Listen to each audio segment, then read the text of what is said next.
Welcome to blessing today morning glory. എല്ലാ പ്രേക്ഷകരെയും ഒരു പുതിയ ആഴ്ചയിലേക്ക്, ഒരു പുതിയ എപ്പിസോഡിലേക്ക് സ്വാഗതം ചെയ്യുന്നു.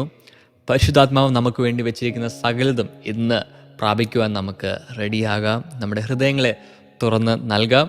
ഇന്ന് എനിക്ക് ഓർമ്മ വരുന്നത് യേശുവിൻ്റെ അടുക്കൽ നിക്കോഡമസ് എന്ന് പറയുന്നൊരു വ്യക്തി രാത്രിയിൽ ആരും കാണാതെ പതുങ്ങി ആ വ്യക്തി യേശുവിൻ്റെ അടുക്കിലേക്ക് വരുന്നു.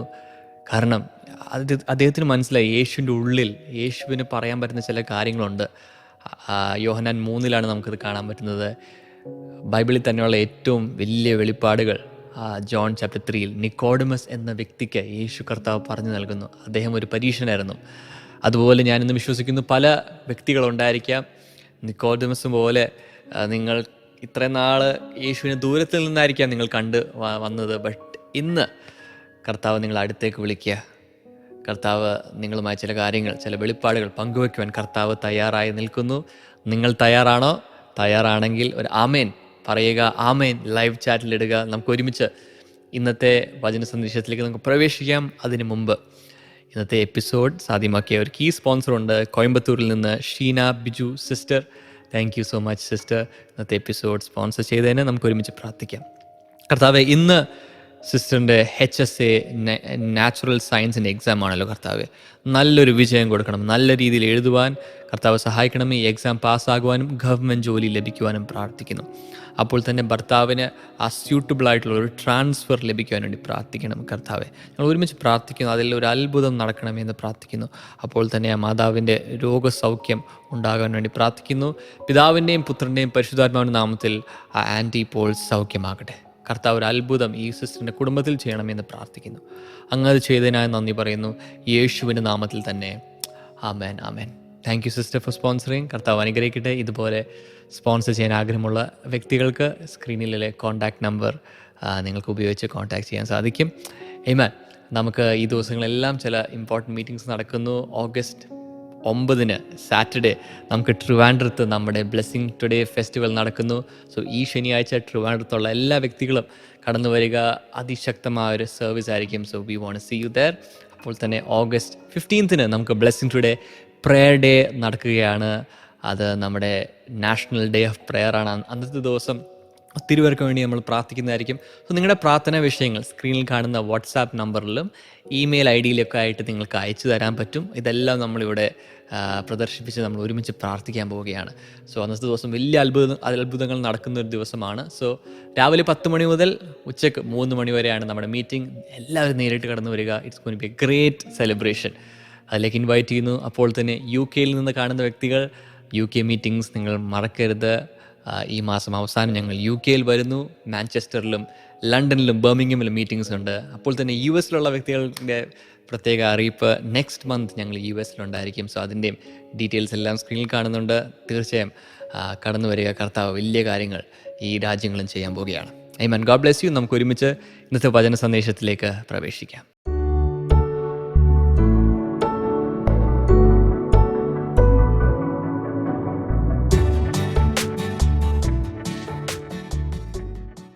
ഇതുവരെ ജോയിൻ ചെയ്ത എല്ലാവരെയും വെൽക്കം ചെയ്യുന്നു. മറ്റുള്ളവരോട് കൂടെ ഇപ്പോൾ ജോയിൻ ചെയ്യാൻ പറയാം. ലൈവായി ചൂടോടെ ദൈവത്തിൻ്റെ വചനം സ്വർഗത്തിൽ നിറങ്ങി വരുന്ന മന്ന പോലെ ഫ്രഷായി സ്വീകരിക്കാൻ എല്ലാവരോടും റെഡിയാകാൻ പറയുക. I believe this is A season changing time. നമ്മുടെ എല്ലാവരുടെയും ജീവിതത്തിൽ ആത്മീയമായ ഒരു വലിയൊരു ക്ലൈമറ്റ് ചേഞ്ച് നടക്കുന്ന ഒരു സമയമാണ്.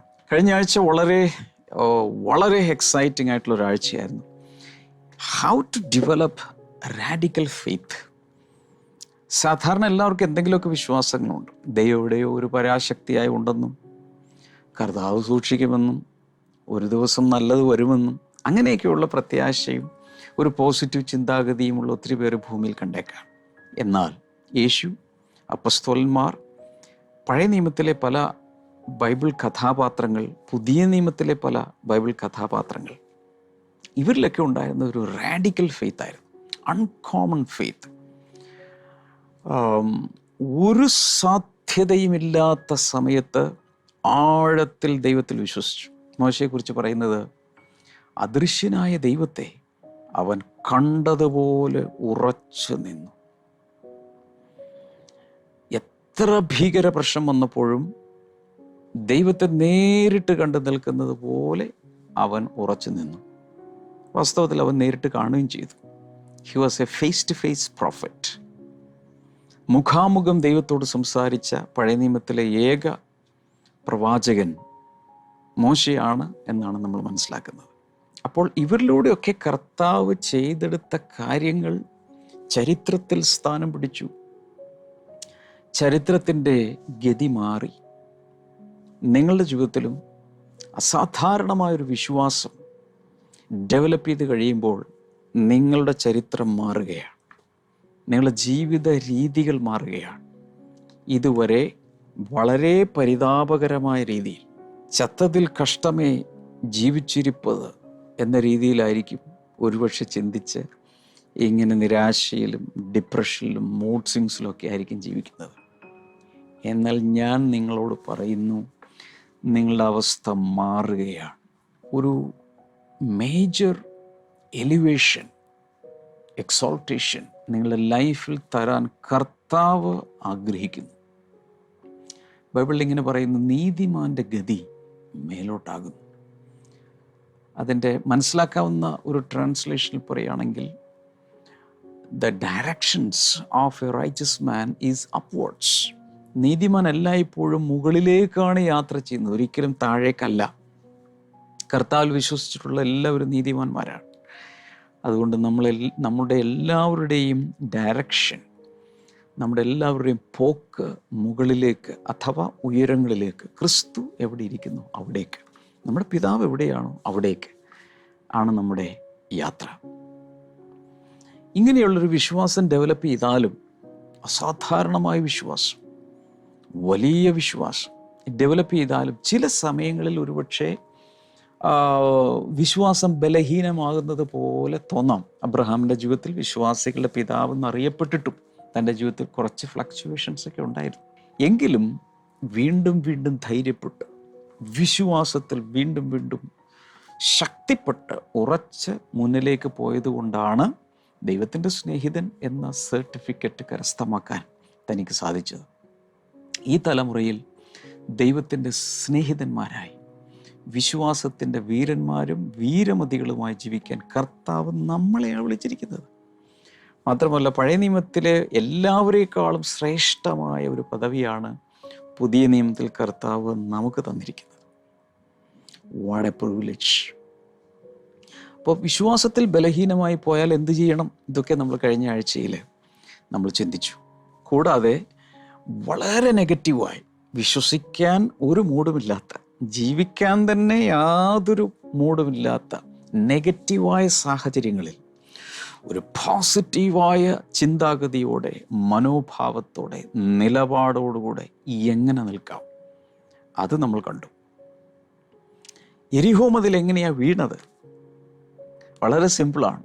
അതിനെക്കുറിച്ച് ശാസ്ത്രം പലതും ചിന്തിക്കുന്നു. ഒത്തിരി പേര് തലമുണ്ടാക്കുമ്പോൾ വളരെ ലളിതമായി എബ്രായലേഖനം 11 എഴുതി വച്ചിരിക്കുന്നു, വിശ്വാസത്താൽ യെരിഹോ മതിൽ വീണു. നിങ്ങളുടെ മുമ്പിലും ഒരു വലിയ യെരിഹോ മതിൽ നിൽക്കുകയാണെങ്കിൽ ചുമ്മാ വിശ്വസിച്ചാൽ മതി, അത് വീഴും. പീരങ്കിയോ മിസൈലോ ഷെല്ലാക്രമണമോ ഒന്നും ആവശ്യമില്ല. ആവശ്യമുള്ളത് വിശ്വാസമാണ്. വിശ്വാസത്താൽ യെരിഹോ മതിൽ താഴെ വീഴും. കഴിഞ്ഞ ആഴ്ചയിൽ ഇതൊക്കെ നമ്മൾ പറഞ്ഞു. ജസ്റ്റ് ഒന്ന് ബ്രഷപ്പ് ചെയ്യാൻ വേണ്ടിയിട്ടാണ് ഇതൊക്കെ പറഞ്ഞത്. കഴിഞ്ഞ ആഴ്ചയിലെ ഏതെങ്കിലും ദിവസത്തെ മോർണിംഗ് ഗ്ലോറി നിങ്ങൾക്ക് മിസ്സായിട്ടുണ്ടെങ്കിൽ എൻ്റെ ഒരു അപേക്ഷയാണ്, മിസ്സാക്കരുത്. Blessing today YouTube channel subscribe ചെയ്യുക. പലരും നിരന്തരം ഇത് വാച്ച് ചെയ്യുന്നുണ്ടെങ്കിലും പലരും സബ്സ്ക്രൈബ് ചെയ്തിട്ടില്ല. പലരും എന്നോട് റിക്വസ്റ്റ് ചെയ്യാറുണ്ട്, ബ്രദർ എല്ലാ ദിവസവും ലിങ്ക് അയച്ചു തരുമോ? ഒത്തിരി പേർക്ക് ലിങ്ക് അയക്കുന്നുണ്ട്, എങ്കിലും ചിലർക്കൊക്കെ മിസ്സാകുന്നു. മിസ്സായാലും ലിങ്ക് കിട്ടിയില്ലേലും എല്ലാ ദിവസവും മോർണിംഗ് ഗ്ലോറി വിട്ടുപോകാതെ കാണാനുള്ളൊരു ഉപാധിയാണ് blessing today YouTube channel subscribe ചെയ്യുക. നോട്ടിഫിക്കേഷൻ ബെൽ ഐക്കൺ പ്രസ് ചെയ്യുക. രാവിലെ 7 മണിയാകുമ്പോൾ നിങ്ങൾക്ക് നോട്ടിഫിക്കേഷൻ ലഭിച്ചിരിക്കുക. അത് പ്രസ് ചെയ്താൽ മാത്രം മതി, നേരിട്ട് നിങ്ങൾക്ക് ഈ പ്രോഗ്രാം കാണാൻ കഴിയും. ഇന്ന് ഒരുപക്ഷെ നിങ്ങൾ ചിന്തിച്ചിട്ടില്ലാത്ത, അല്ലെങ്കിൽ ഒരുപക്ഷെ പല പ്രാവശ്യം ചിന്തിച്ചിട്ടും ഒരന്തവും കിട്ടിയിട്ടില്ലാത്ത ഒരു കാര്യമാണ് നമ്മൾ ചിന്തിക്കാൻ പോകുന്നത്. Why did Jesus curse the fig tree? യേശുവിൻ്റെ ശുശ്രൂഷ കാലത്ത് ഒരു പ്രാവശ്യം കർത്താവ് ശപിച്ചു. ആരെയാണ് ശപിച്ചത്? ഒരു വൃക്ഷത്തെ ശപിച്ചു, ഒരു അത്തിവൃക്ഷത്തെ ശപിച്ചു. എന്തുകൊണ്ട് യേശു കർത്താവ് അത്തിവൃക്ഷത്തെ ശപിച്ചു? എന്താണ് കാരണം? അതിൻ്റെ പിന്നിൽ കർത്താവ് എന്താണ് കണ്ടത്? അതിൽ നിന്ന് നമുക്കുള്ള പാഠം എന്താണ്? ഈ കാര്യമാണ് നമ്മൾ ചിന്തിക്കാൻ പോകുന്നത്. നമ്മുടെ നിത്യജീവിതത്തിൽ ആവശ്യമുള്ള കാര്യമാണ് ഞാൻ പറയുന്നത്. മോർണിംഗ് ഗ്ലോറിയിൽ കേൾക്കുന്ന 99% വേണ്ട 100% പ്രായോഗിക ജീവിതത്തിൽ അപ്ലൈ ചെയ്യാവുന്ന കാര്യങ്ങൾ മാത്രമാണ്. I believe in practical Christian life. പ്രായോഗിക ക്രിസ്തീയ ജീവിതമാണ് ദൈവം നമ്മളെക്കുറിച്ച് ആഗ്രഹിക്കുന്നത്. Christian faith is not just a creed or belief system. ഒരു ക്രിസ്തീയ വിശ്വാസം എന്ന് പറയുമ്പോൾ ഏതെങ്കിലും ഒരു മതത്തിൻ്റെ ഉപദേശങ്ങളുടെ സംഹാരം ചുമ്മാ വിശ്വസിക്കുന്നതല്ല. It's an experience. We can enjoy this Christian life. നമുക്ക് മർക്കോസിൻ്റെ സുവിശേഷത്തിലേക്ക് വരാം. 11-ാം അധ്യായം 12 മുതൽ 14 വരെയും 19 മുതൽ 25 വരെയും. Mark 11:12-14 and 19-25. അത്രയും ഭാഗങ്ങൾ നമുക്കൊന്ന് വായിച്ചു നോക്കാം. The next day, as they were leaving Bethany, Jesus was hungry. Seeing in the distance a fig tree in leaf, he went to find out if it had any fruit. When he reached it, he found nothing but leaves, because it was not the season for figs. Then he said to the tree, "May no one ever eat fruit from you again." And his disciples heard him say that. Verse number 19-21. When evening came, Jesus and his disciples went out of the city. In the morning, as they went along, they saw the fig tree withered from the roots. Peter remembered and said to Jesus, "Rabbi, look, the fig tree you cursed has withered." അനേക പ്രാവശ്യം തലപുണ്ണാക്കിയിട്ടുള്ളൊരു ഭാഗമാണത് പലരുടെയും ജീവിതത്തിൽ. യേശുവിനെ വിശന്നിട്ട് ഒരു അത്തിവൃക്ഷത്തിൻ്റെ അടുക്കൽ ചെല്ലുന്നു. അവിടെ ചെല്ലുമ്പോൾ ആ വൃക്ഷത്തിൽ, അത്തിയിൽ ഇലകൾ മാത്രമേ ഉള്ളൂ. അതിൽ പഴങ്ങളില്ല, അത്തിപ്പഴങ്ങളില്ല. പ്രത്യേകിച്ച് അവിടെ എടുത്തു പറയുന്നുണ്ട്, അത് അത്തിപ്പഴത്തിൻ്റെ കാലമല്ല, അത് സീസണേ അല്ല. അപ്പോൾ സീസൺ അല്ലെങ്കിൽ പിന്നെ എന്തിന് യേശു ആ അത്തിവൃക്ഷത്തെ പഴമില്ല എന്ന കാരണത്താൽ, അത്തിപ്പഴമില്ല എന്ന കാരണത്താൽ ശപിച്ചു? Isn't it a little odd? നമ്മൾ ചിന്തിക്കാം, എന്തിനാ കർത്താവ് അത് ശരിക്കും ന്യായമാണോ? അങ്ങനെ ശപിക്കേണ്ട ആവശ്യം ഉണ്ടായിരുന്നോ എന്ന് നമുക്ക് ചിന്തയിൽ വരാം. എന്നാൽ ചില കാര്യങ്ങൾ അത്തിവൃക്ഷത്തെക്കുറിച്ചും സീസണുകളെക്കുറിച്ചൊക്കെ ഒന്ന് നമ്മൾ മനസ്സിലാക്കിയാൽ തീരാവുന്ന പ്രശ്നമേ ഇവിടെയുള്ളൂ. എങ്കിലും ഞാൻ സാധാരണ പറയാറുള്ളൊരു കാര്യം, യേശു എന്തെങ്കിലും ഒരു കാര്യം ചെയ്താൽ അതിൽ ഡയറക്റ്റ് അതിനൊരു ഉദ്ദേശം കാണും. കൂടാതെ അതിൻ്റെ പിന്നിൽ ഒത്തിരി ആത്മീയ തത്വങ്ങൾ നമുക്ക് പഠിക്കാൻ കഴിയും. യേശുവിനെ ഫോളോ ചെയ്ത് പലതും നമുക്ക് ചെയ്യാനും കഴിയും. ഇങ്ങനെ ഒരു ഡയമണ്ടിൻ്റെ വിവിധ കട്ട്സ് പോലെ പല ആസ്പെക്റ്റുകളിൽ, പല വശങ്ങളിൽ നിന്ന് നോക്കിയാൽ പല കാര്യങ്ങൾ ജ്ഞാനത്തിൽ മനസ്സിലാക്കാൻ ഇതിലൂടെ നമുക്ക് സാധിക്കും. കാര്യം ഇത്രയേ ഉള്ളൂ. യേശു വിശന്നിട്ട് അത്തിവൃക്ഷത്തെ സമീപിക്കുന്നു. പ്രതീക്ഷയോടെ അതിൽ പഴങ്ങളുണ്ടോ എന്ന് നോക്കുന്നു. ഇല്ല, ഇലകൾ മാത്രമേ ഉള്ളൂ. ശപിക്കുന്നു. മർക്കോസ് രേഖപ്പെടുത്തുന്നത് പിറ്റേ ദിവസം ഏകദേശം 24 മണിക്കൂർ കഴിഞ്ഞപ്പോൾ ആ വഴിയായി വീണ്ടും അവർ വന്നു. പത്രോസ് ഒരു കാര്യം ശ്രദ്ധിക്കുന്നു. ഇന്നലെ യേശു ശപിച്ച, തലേന്നാൾ യേശു ശപിച്ച ആ വൃക്ഷം മുഴുവൻ ഉണങ്ങി നിൽക്കുകയാണ്. അത് യേശുവിൻ്റെ ശ്രദ്ധയിൽപ്പെടുത്തുന്നു. അതിനുശേഷം കർത്താവ് ചില കാര്യങ്ങൾ പറയുന്നുണ്ട്. ഇത്രയും കാര്യങ്ങൾ മനസ്സിൽ വയ്ക്കുക. ഇനി എന്തുകൊണ്ട് യേശു ഈ അത്തിവൃക്ഷത്തെ ശപിച്ചു?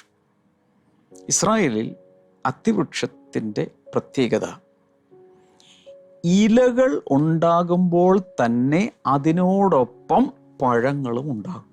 അങ്ങനെയാണ് ഈ അത്തിവൃക്ഷത്തെ ദൈവം സൃഷ്ടിച്ചിരിക്കുന്നത്. അവിടെ സീസണുകളിൽ ഫലം കായ്ക്കുന്നത് അങ്ങനെയാണ്. ഇലകൾ പുറപ്പെടുമ്പോൾ ഏകദേശം അതിനോടൊപ്പം അല്ലെങ്കിൽ തൊട്ട് പിന്നാലെ പഴങ്ങൾ കൂടെ വരും. അത്തിപ്പഴത്തിൻ്റെ കാലമല്ലെങ്കിൽ അതിൻ്റെ അർത്ഥം ഇലകളുടെയും കാലമല്ല. ഇലകളും അതിൽ കാണാൻ പാടില്ല. ഇലകളില്ലാതെ ശിഖരങ്ങൾ മാത്രമായി നിൽക്കേണ്ട ഒരു കാലമാണ്. പക്ഷെ ഇലകൾ വന്നു, എന്നാൽ കായ്കൾ വന്നില്ല.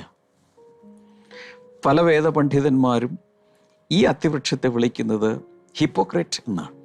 കപടഭക്തിക്കാരനായ, കപടനാട്യക്കാരനായ ഒരു അത്തിവൃക്ഷം. എന്തുകൊണ്ടെന്ന് ചോദിച്ചാൽ, ഒന്നുകിൽ ഇലകളും പഴങ്ങളും ഒരുമിച്ചുണ്ടാകണം, ഇല്ലെങ്കിൽ ഇലകളും ഉണ്ടാകാൻ പാടില്ല, പഴങ്ങളും ഉണ്ടാകാൻ പാടില്ല. പക്ഷെ കപടനാട്യക്കാരനെ പോലെ പഴങ്ങളുള്ളതായി അഭിനയിച്ചുകൊണ്ട്, വൃക്ഷത്തിൽ ഇലകൾ കണ്ടാൽ അതിൻ്റെ അർത്ഥം അതിൻ്റെ കൂടെ പഴങ്ങളുണ്ടെന്നാണ്. പക്ഷെ അവിടെ ചെല്ലുമ്പോൾ പഴങ്ങളില്ല. ചതിക്കുന്ന, വഞ്ചിക്കുന്ന, കപടനാട്യം കാണിക്കുന്ന, അഭിനയക്കാരനായ ഒരു വൃക്ഷത്തെയാണ് അവിടെ കാണിക്കുന്നത്. യേശു അതുകൊണ്ട് തന്നെ അതിനെ ശപിച്ചു. ഒന്നുകിൽ രണ്ടുമില്ലാതെ നിന്നാൽ മതിയായിരുന്നു. എന്തിനീ അഭിനയം? ഉണ്ടെങ്കിൽ രണ്ടും വേണമായിരുന്നു. സോ അങ്ങനെ ഒരു വൃക്ഷം മറ്റുള്ളവർക്ക് വാഗ്ദാനം നൽകുന്നു, എന്നിൽ പഴമുണ്ട്, അടുത്തു വരുമ്പോൾ പഴമില്ല, ഫലമില്ല. ഫലമുണ്ടെന്ന് അഭിനയിക്കുകയും ഫലമില്ലാതിരിക്കുകയും ചെയ്യുന്ന അവസ്ഥ എവിടെയുണ്ടോ അതിനെ കർത്താവ് ശപിക്കും. ഫലം കായ്ക്കാത്തതിൻ്റെ മേൽ ശക്തിയേറിയ ഒരു ശാപം കിടപ്പുണ്ട്. യോഹന്നാന്റെ സുവിശേഷം 15-ാം അധ്യായത്തിൽ ഒരു വചനം നമുക്ക് ഈ സമയത്തൊന്ന് നോക്കാം. യോഹന്നാൻ 15:6 വചനം. If you do not remain in me, you are like a branch that is thrown away and withers. Such branches are picked up, thrown into the fire and burned. നിങ്ങൾ എന്നിൽ വസിക്കുന്നില്ലെങ്കിൽ, എന്നിൽ വസിച്ചാൽ മാത്രമേ നിങ്ങൾക്ക് ഫലം കായ്ക്കാൻ കഴിയൂ. എന്നാൽ വസിക്കുന്നില്ലെങ്കിൽ ഫലമുണ്ടാകുകയില്ല.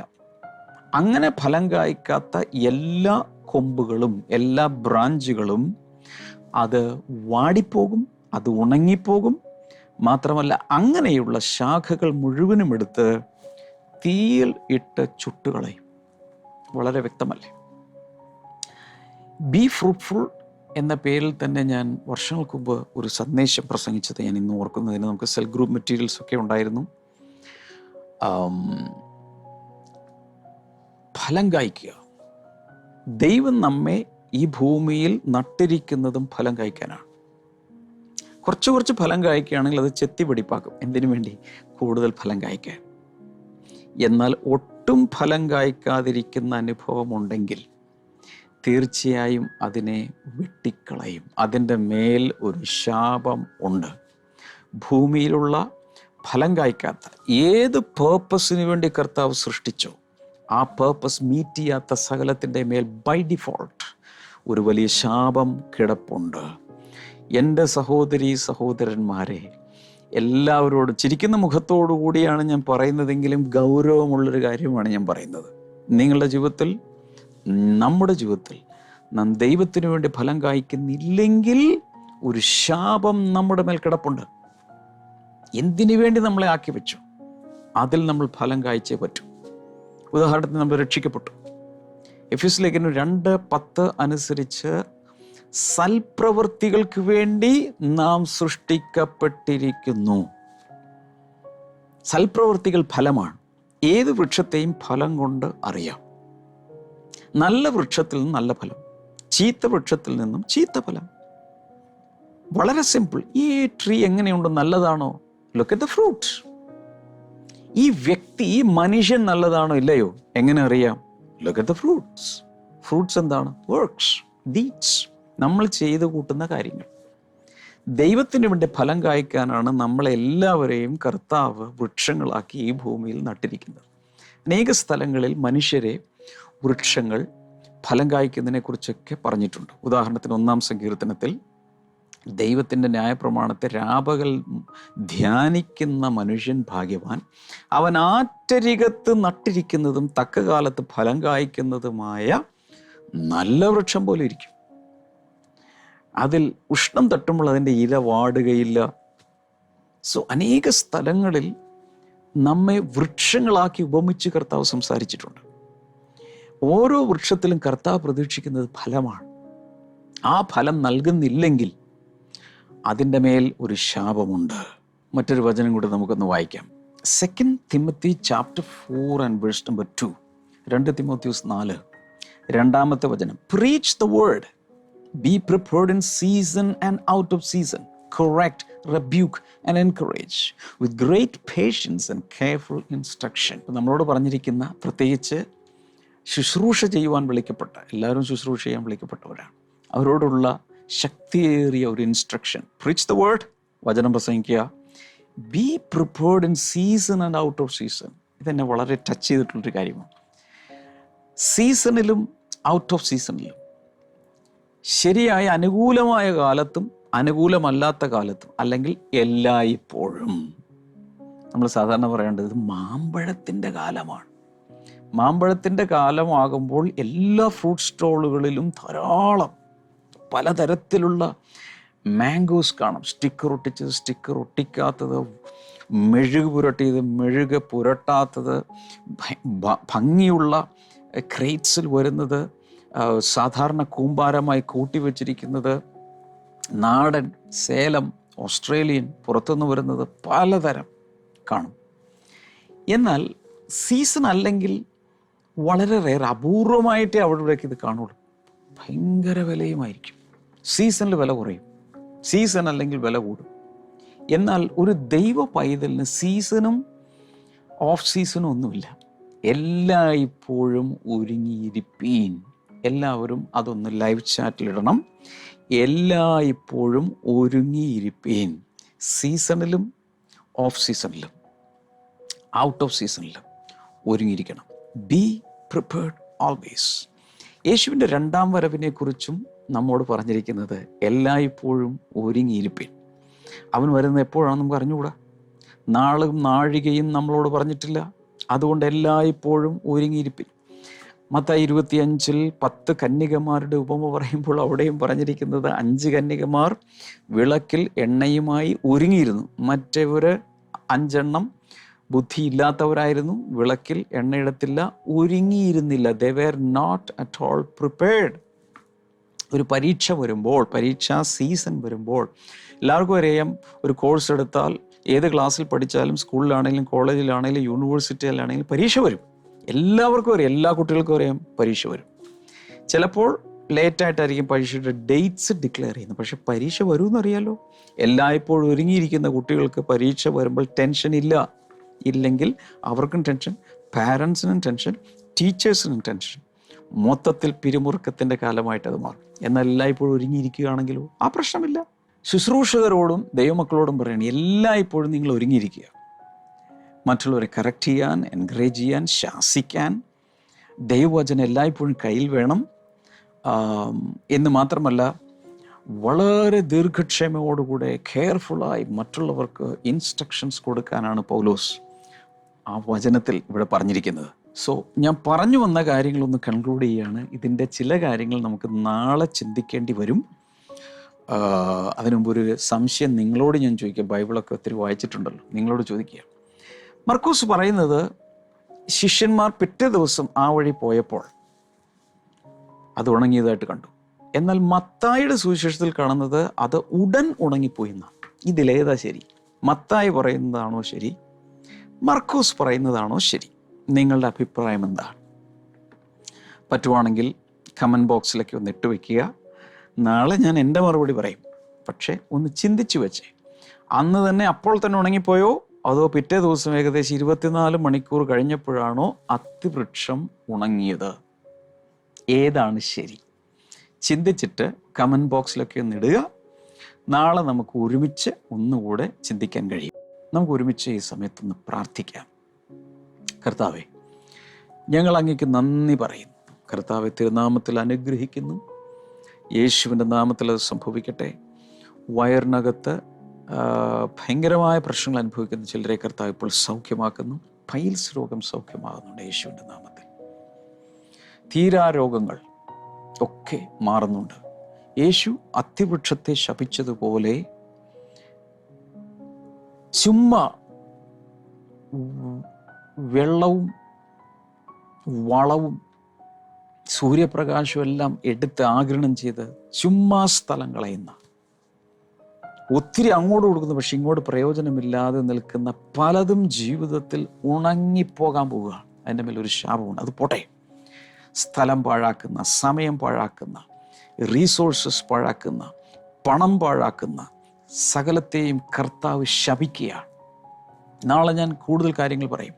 യേശുവിൻ്റെ നാമത്തിൽ അങ്ങനെയുള്ളതെല്ലാം ജനങ്ങളുടെ ജീവിതത്തിൽ ഉണങ്ങിപ്പോകട്ടെ, അനാവശ്യമായത് ഉണങ്ങിപ്പോകട്ടെ എന്ന് ഞാൻ അങ്ങയോട് പ്രാർത്ഥിക്കുന്നു. Thank you father, thank you Jesus. ചില സിസ്റ്റുകൾ, ചില വേരിറക്കി കിഡ്നികളിലോ യൂട്രസിനകത്തോ പുറത്തോ മറ്റ് ചില സ്ഥലങ്ങളിലൊക്കെ സിസ്റ്റുകൾ വളർന്ന്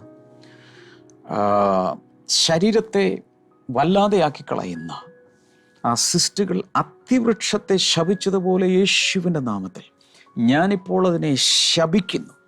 ജനങ്ങളുടെ ശരീരത്തിൽ അത് ഉണങ്ങിപ്പോകട്ടെ, ഉണങ്ങിപ്പോകട്ടെ യേശുവിൻ്റെ നാമത്തിൽ. രോഗങ്ങൾ കരിഞ്ഞു പോകട്ടെ യേശുവിൻ്റെ നാമത്തിൽ. അതിൻ്റെ മേൽ കിടക്കുന്ന ശാപം ഇപ്പോൾ ഉണക്കായി ബാധിക്കട്ടെ, അത് മാറിപ്പോട്ടെ. Thank you father. കർത്താവ് ഓരോരുത്തരെ അനുഗ്രഹിച്ചതിനായി നന്ദി. അതുകൂടാതെ പുകവലി പോലെ, മദ്യപാനം പോലെ, മയക്കുമരുന്നിൻ്റെ ഉപയോഗം പോലെ, അഡിക്ഷൻസ് പോലെയുള്ളതും യേശുവിൻ്റെ നാമത്തിൽ ഇപ്പോൾ പൂർണ്ണമായി യേശുവിൻ്റെ നാമത്തിൽ അങ്ങനെയുള്ളതും ഉണങ്ങിപ്പോകട്ടെ. Thank you father. കർത്താവ് പ്രാർത്ഥന കേട്ടതിനായി നന്ദി. യേശുവിൻ്റെ നാമത്തിൽ ആമേൻ. കർത്താവെല്ലാവരും ധാരാളമായി അനുഗ്രഹിക്കട്ടെ. നാളത്തെ മോർണിംഗ് ഗ്ലോറിയിൽ വീണ്ടും കാണാം. എല്ലാവർക്കും ഇത് അയച്ചു കൊടുക്കണം. ബൈ.